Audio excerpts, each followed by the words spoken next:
سرحال باشین. ارادت، چه چهره‌های درجه یکی. من درس پس میدم خدمت خیلیان. به به، بریم عقب‌تر.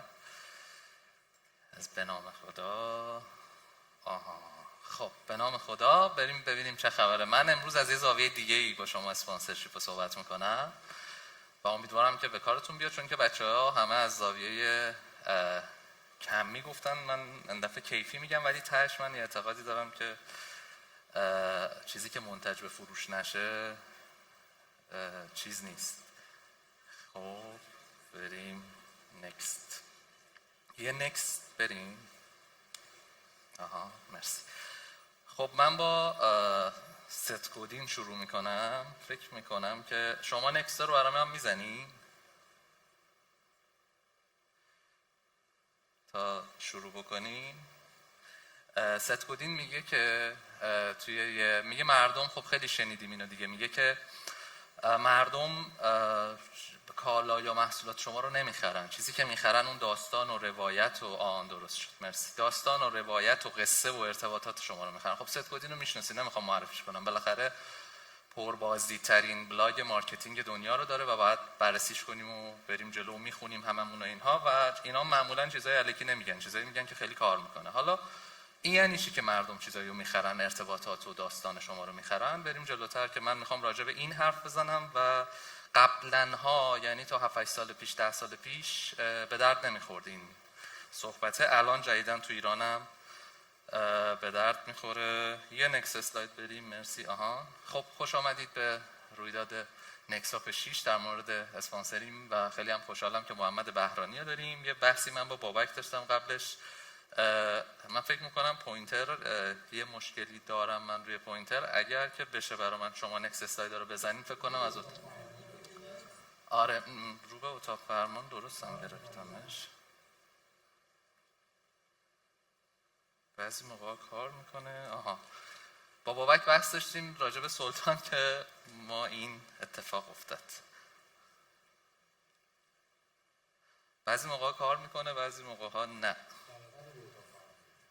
رو به اتاق فرمان دقیق‌تر. خب من اول از چند تا نکته بگم و میریم توی مسائلش که حالا پوینت و پرسپکتیو و بیست پرکتیسیه که من دارم. اولین نکتهش اینه که خب جنگیه که بین مارکتینگ و سلزه. من خودم تو این جنگ بارهای بار کشته شدم و البته خیلی بیشتر کشتم.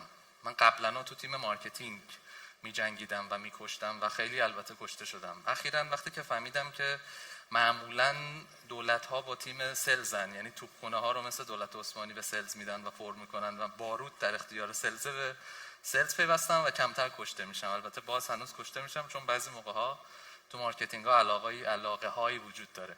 حالا شما باید انتخاب کنید که کدوم ساید این قضیه میخواید بیستید. بعضی از برند ها هستن که پول سمت نفروختنه ایجاد میشه و زیادم داریم توی همه جای دنیا و توی کشور خودمون. شما اینو که انتخاب بکنید بریم جلوتر. این ویت سایدیه که میخوایم راجبش گپ بزنیم. بریم جلوتر.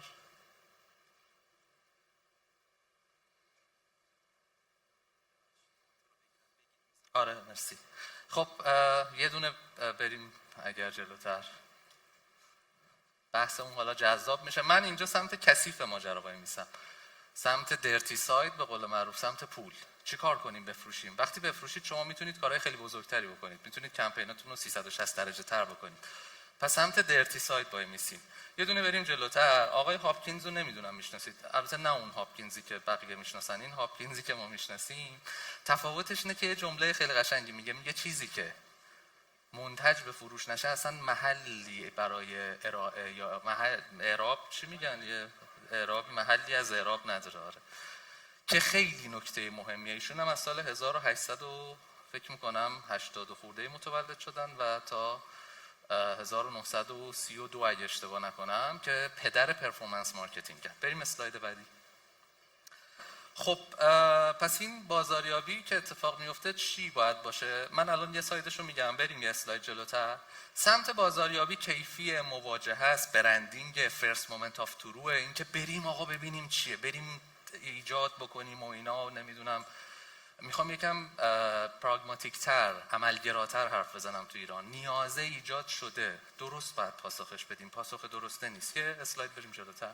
سمت فروش ولی کمیه، خرید، پروموشنه، سکند مومنت آف تروه، جنگ شلفه، جنگ پای شلفه. شما باید بتونید بفروشید. حالا میخوام بعداً برسیم به اسپانسرینگ و بگم چجوری این کارو میکنیم. بریم یکی در بازاریابی KPI ها وجود دارن و OKR ها و در فروش فاکتور خیلی مهم دیگه هست. من با این فاکتور خیلی آدم کشتم در مارکتینگ که در از کریتیکال ساکسس فاکتور هاست که حداقلی که باید موفق بشی و قبل از کمپین مارکتینگ باید مدیر عاملا، مدیران فروش برای مارکترها بذارن. این که اورنس میریم اوضاع خوبه، همین که راجع به اون بد صحبت کردن یعنی دیده شدیم و اینا خوبه، نمیگم بده، ولی حقوق آخر ماه پرسنل رو تاچ نمیکنه. بریم یکی جلوتر. یه شکاف و یه اتفاق اینجا میفته بین فروش و مارکتینگ که تا ساید اول. بریم ساید دوم و از پرسپکتیوی که من میخوام خودم نگاه میکنم مارکتینگ و تجربه تو این سالا با شما صحبت کنم. بریم جلوتر. انسان ها این که نوشتم منفی 135,000 سال قبل از میلاد مسیح، مثبتاً بعد از میلاد مسیح. مشکل داشتیم. ما انسان ها موجود عجیبی هستیم. این مشکلی که وجود داشته بین ما همیشه میخواستیم یه جوری حلش کنیم. چی جوری حلش شده؟ بشر یه اختراع داره که اون اختراع خفن ترین اختراع بشره، خفن ترین کشفه، خفن ترین شهوده. چیه؟ پل. ما آدما هر وقت پل زدیم خیلی کار بزرگ کردیم. منهای یعنی 135,000 سال قبل از میلاد مسیح یه پل زدیم از دهن به کجا؟ به گوش. بریم اسلاید جلوتر. و دیالوگ شکل گرفت. این دیالوگ تنها تفاوت ما انسان‌ها با حیواناست که قدرت تکلممونه و میتونیم از افکار هر کدوممون که دنیاهای متفاوتیه پل بزنیم به همدیگه. مرسی. ماشین چاپ که اومد سال 1452 دوباره پل زدیم. از کجا؟ به نسخ خطی که فقط یه نسخه بود توی کتابخونه، پل زدیم به همه کتابخونه‌ها. بریم اسلاید بعدی. الکتریسیته که اختراع شد، پل زدیم از غروب آفتاب امروز به طلوع آفتاب فردا. میتونستیم 24 ساعته کار کنیم. انسان 12 ساعته تبدیل شد به 24 ساعته. بریم جلوتر.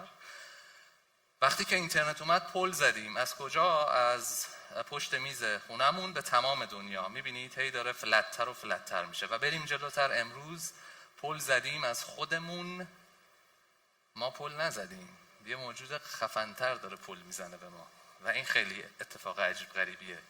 کوانتوم کامپیوتینگ که اتفاق بیفته شما تازه AI رو تجربه که چه داستانی هست. خب برگردیم به موضوعمون. پس خفن‌ترین نکته پله. حالا دوباره بین بازاریابی و فروش هم شکافه. قضیه چیه؟ باید چیکار کنیم؟ باید پل بزنیم.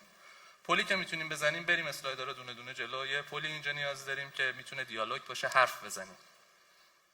میتونیم نید و بنفیت بگیم، نیاز مخاطب درک کنیم، ویژگی‌ها یا منفعت خودمون رو بهش بگیم. میتونیم بریم پرابلم سالوینگ کنیم یا میتونیم بریم اسپانسرشیپ کنیم.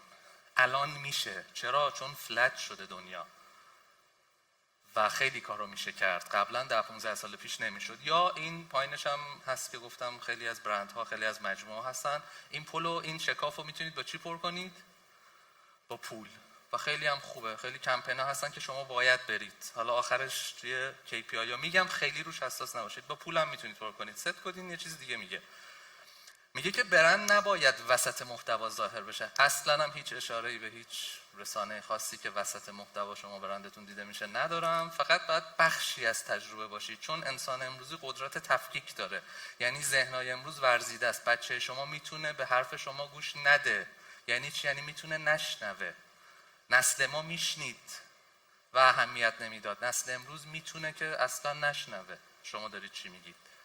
خیلی فرق کرده و این نکته‌ایه که وجود داره. حالا بریم سر تجربه هایی که من داشتم در اسپانسرشیپ هایی که یک سریشو براتون امروز آوردم. بریم جلوتر. مرسی. ببینید این که میگم دنیا داره فلت میشه، دنیا داره از سمت فرضیه محوری و سلیقه میره به سمت داده و همینطوری که هی براتون این انقلابای تکنولوژی رو گفتم داره. یعنی اینکه من چی فکر میکنم رو بذارید کنار، اینکه تو فکر میکنی چند کیلوه، چند گرمه، اوضاع چی جوریه و هر لحظه دارید میبینید. نمیدونم دیدید دیگه، اگه با چت جی پی تی کار میکنید این مستر پرامپت براش بنویسید که تحویلتون نگیره، تشویقتون نکنه، خیلی بیرحمانه باهاتون مخالفت میکنه بر اساس دیتا. ولی نکته اینه که طرفی که جلوت نشسته دیگه رفیقت نیست که بگی اهمیت نداره نظر تو برای من، خود علمه و شاید تو 15 سال اینو تجربهش کردی نمیتونی چنجش کنی. پس این خیلی مهمه. اینم که باید بریم به سمت داده محوری و بگیم و بریم جلوتر. 3 تا پدرم من اینجا ازشون یاد کنم و بحث و جمع‌بندی کنم که تو کمپینایی که خودم رفتم و تجربه داریم و تیمایی که باشون کار کردم. پدر علم مدیریت میگه که اگه میخواید یه چیزو اندازه بگیرید باید بتونید، اگه میخواید چیزو مدیریت کنید باید بتونید اندازه‌گیریش کنید. به تبع برعکسش اگه نتونید نمیتونید انجام بدید. پدر علم، یاد نگرفتم این کاری که میکنه این آقای کلوین، یه تخصص عجیب غریبی داره بابا. من بهش حساسیت دارم. میگه که اگه نتونی یه چیز اندازه‌گیری بکنی نمیتونی بهبودش بدی. و یه پدر دیگه هم داریم که آقای دمین که پدر علم کیفیت نوینه، میاد میگه که ما فقط بجز خدا که بهش اعتماد داریم بقیه چیزا رو باید با دیتا با هم حرف بزنیم. این 3 تا رو داشته باشید. بریم بعدی. خب بریم یکی دیگه. من خندوانه رو از فصل 3 و 4ش با رامبد عزیز و با جناب خان عزیز، محمد بهرانی عزیز بودم، شخصا حضور داشتم، چالش ها و چالش ها داشتیم و تهیه کنندش هم سدلی احمدی عزیز نام آوردم. بریم بعدی. قهرمان رو در آیارایبی بودیم، صدا سیما بودیم، TNT و با حامد آهنگی رفتیم در فیلیمو. اینا برندهای اسنوباد و اردزیا و برندهای معمولا لوازم خانگی بوده، برندهای غیرم بوده. اسکار رو رفتیم با مهران مدیری، سداتو رو رفتیم 1 و 2 شو و احتمالاً 3 که صحنه میشه. اکنون رو با سروش یه فصل کوچیکش رو رفتیم و شفرونی که اخیراً داره پخش میشه و همایون شجریان برای کمپین ایرانش و غیره. این چیزایی که میبینید تحلیل هایی که ما با هوش مصنوعی انجام میدیم به صورت کاملاً کمی شده که تحلیل کنیم که چی مهمه. اصلا مهم نیست سلیقه عمه مدیر عامل چیه، سلیقه دختر خاله فلان کیه، آخر کار اونو انجام میدیم و یه مینی کمپین هم برای اون میبندیم. ولی این چیزی که میبینید متره، منطقه و با دیتاست، یعنی چیزیه که باید منتج بشه به فروش و تک تک این چیزایی که گفتم توی کمپینایی که رفتیم انجام میشه که حالا این علمش نوروساینسی که فکر میکنم خود رضا و تیم نکس لوک به شدت تو این زمینه ماهرن و اولین فکر میکنم یکی از اولینا رضا ما کمپین یه ایرونی میدونه رو برای محسن کیایی خودت ارزیابی کردی که فایل خیلی جالبی بود. بریم بعدی. و یا تیزرهای تلویزیونی که تمامش این که لوگو چه سایدی باشه، چه سایزی باشه، چه شکلی انجام بشه و مصرف کننده داره به چی دقت میکنه، چقدر ترجیح خرید میده مصرف کننده، چند درصده، چجوری میتونیم کنترلش کنیم و همه اینا رو داریم ارزیابی میکنیم. و این تجربه‌ای که میخوام بهتون بگم منم کسی که نتونه به شما اوییدنس بده حرفشو گوش نکنید. من هم بر اساس این اوییدنس رو به شما این چند تا نکته آخر رو میگم. اتفاقی که افتاد دیگه اینجا چون نونیمه برندها اجازه ندادن به من که بگم کدوم برند چه کمپینی، ولی خیلی سال پیش نیست، کمتر از 3-4 سال پیشه، اون خط مشبکی که میبینید، خط هاشوری که یعنی خط مقطعی که خط چینی که میبینید، زمان شروع اسپانسرشیپیه که رفتیم و بعدش میزان نصبیه که میبینید در یکی از کاتگوری‌ها اتفاق افتاده و خب مشخصه دیگه اوضاعش چقدر. و اون آبیه چیه؟ اون آبیه نصب کانسیومره، اون قرمزه خرید فروشنده است که ما بهش داریم میگیم سلین و سلات. سلات مهمه چون کالا میره و نصب میشه و مصرف میشه و دقیقاً تموم میشه زنجیره. بریم بعدی.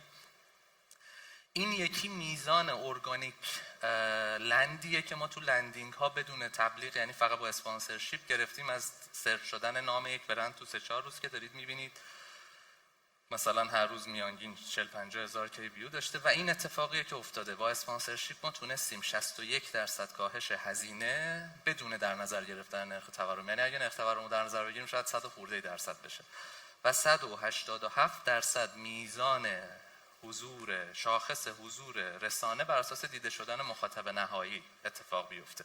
چرا؟ چون گفتمان کردیم. حالا جمع‌بندی کنیم که چه اتفاقی میفته، چی میخوام بگم. اول میخواستم این اسلاید اولیه رو بگم، برای گفتنش رفتیم این تیپی رفتیم. بریم جلوتر. مرسی.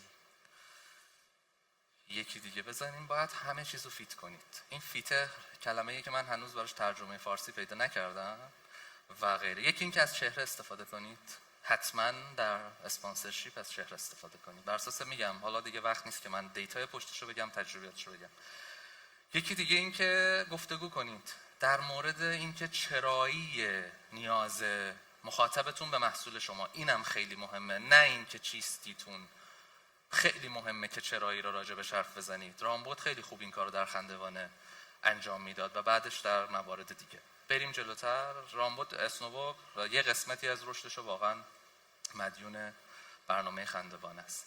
صریح و شفاف ولی کمی غیر رسمی و کمی هم شوخ باشید. این خیلی مهمه. این از اون نکات کلیدیه که انجام بدید. حتما، من نمیگم کمی، حتما یکم شوخ باشید تو ارائه مطلبتون، حتی اگه مطلبتون خیلی جدیه. بریم بعدی. 1 دقیقه و 28 ثانیه دیگه دادم. حتما برید با تهیه کننده و مدیر خلاقه اون اسپانسرشیپ یا دوستان فیلمو هم که بودن اینجا بجنگید و محصولتون رو بذارید توی فضا، حتی خیلی کم و حتی خیلی محدود. اینم میتونید انجامش بدید. بیایم همون آخرا، آره جلوتر بریم، چند تا اسلاید آخر. بریم جلوتر. پس اینم خیلی مهمه که راجع به محصول و خدمت شما دیده بشید و حرف بزنید. یه نکته مهم دیگه‌ش اینه که حتما بذارید تست کنن، یعنی بخواید ازشون یه چیزی به نفع مخاطب انجام بدید. اگه دقت کرده باشید امیر حسن زاده عزیز میگفت که ما بهشون میگفتیم که بیاین توی دبلنا بازی کنیم با هم گیم بره، یا مثلا بیاید بهشون یه ووچر بدید، بیاید یه افیلیت باشون بکنید. اینم خیلی مهمه. فرکانس و استمرارم که بابک عزیز گفت از روش رد میشم. چند تا اسلاید بریم جلوتر و جنبندی. گفتم چند کانالم که حتما باشین. این قسمت ستارم حتما ببینید که مدیرتون چی میخواد و یه مینی کمپین براش طراحی کنید و هر چقدر بتونید با مدیرتون بیشتر صحبت کنید که کمپین ها علانی تر باشه، اتفاق بیفته که بذارن استمرار داشته باشید. مرسی که توجه کردید به این ارائه و بریم یه 2 تا اسلاید جلوتر و تمام. ببخشید که البته به زمانم موندم. مرسی از شما.